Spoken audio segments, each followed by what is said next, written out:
আমার ভাইদেরকে এরকম করে মারলো? এর বিচার হবে। তারা কে? আমরা কি অপরাধ করছি? আমাদের ন্যায্য অধিকার, এটা পাওয়া আমাদের অধিকার। কেন তারা আমাদের গায়ে হাত তুললো?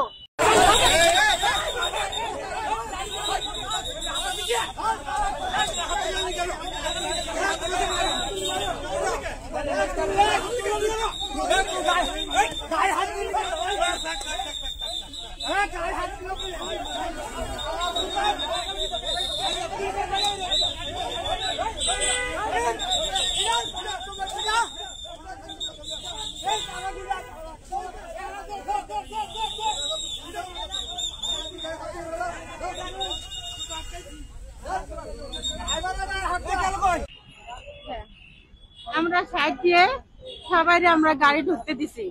আমরা আমাদের ন্যায্য দাবিটা শুধু জানাইতে আসছি। এখানে আমরা কোনো মারামারি করি নাই, কিছু করি নাই। অপর পক্ষ থেকে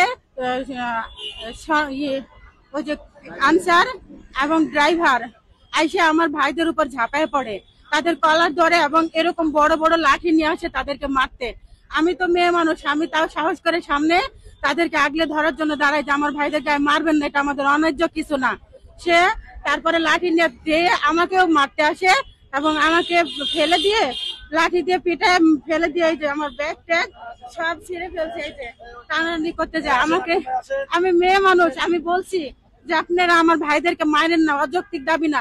সামান্য আনসার, তাদের থেকে আমরা ভালো জায়গায় লেখাপড়াশোনা করে আসছি। তারা সামান্য ড্রাইভার, গাড়ি ড্রাইভারি করে। ভিতরের কর্মকর্তারা তারা যদি আমাদের যৌক্তিক দাবিটা বোঝার ক্ষমতা থাকতো তাহলে আমাদের গায়ে কোনোদিনও হতো না। তারা সন্ত্রাসী হিসেবে কর্মকাণ্ড করছে। আজকে এখানে অনেক পুলিশ পাশাপাশি অবস্থান করতেছে, কিন্তু দেখতেছে তারা আমাদেরকে মারতেছে, তারা নীরব ভূমিকা পালন করতেছে। তাহলে এই দেশে কি আইন আছে আর কি ব্যবস্থা আছে বলেন? আমরা কি আমাদের অন্যায্য দাবি এখানে নিয়ে আসছি? কেন আমার ভাইদেরকে এরকম করে মারলো? এর বিচার হবে। তারা কে? আমরা কি অপরাধ করছি? আমাদের ন্যায্য অধিকার, এটা পাওয়া আমাদের অধিকার। কেন তারা আমাদের গায়ে হাত তুললো? কোন অপরাধ? আমাদের এর বিচার চাই আমরা। প্লিজ আপনার কাছে অনুরোধ, এটার বিচার চাই। মাওসির প্রদর্শক পদে 2020 সালে সার্কুলার দিয়েছিল। 2020 সালে সার্কুলারের পরিপ্রেক্ষিতে প্রায় 4000 লোকের সার্কুলার হয়। 4000 লোকের সার্কুলার হওয়ার পরে 21 সাল এবং 22 সালে বিভিন্ন ধাপে ধাপে 10তম গ্রেড থেকে 20তম গ্রেড পর্যন্ত পরীক্ষাগুলো হয়ে যায়, কিন্তু 11তম গ্রেড থেকে 20তম গ্রেডের প্রায় 3400 লোকের সার্কুলার হয়ে যায়। সার্কুলার হয়ে যাওয়ার পরে আমাদের প্রদর্শক পদে 10ম গ্রেডে 610টি পদের যে পরীক্ষা ছিল, সেই পরীক্ষার রেজাল্ট এখন পর্যন্ত আমরা পাই নাই। কিন্তু একই সার্কুলারে অন্যান্য পদের যারা ছিল 11তম গ্রেড থেকে 20তম গ্রেড, তারা কিন্তু প্রায় 1.5 বছর যাবত চাকরি করতেছে।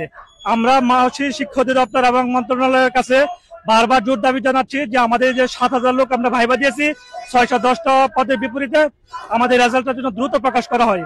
তারই পরিপ্রেক্ষিতে আমরা আজকে এখানে এসেছি, কিন্তু ওনারা দেখা যাচ্ছে আমাদের যে লোকজন যারা ছিল তাদেরকে বিভিন্নভাবে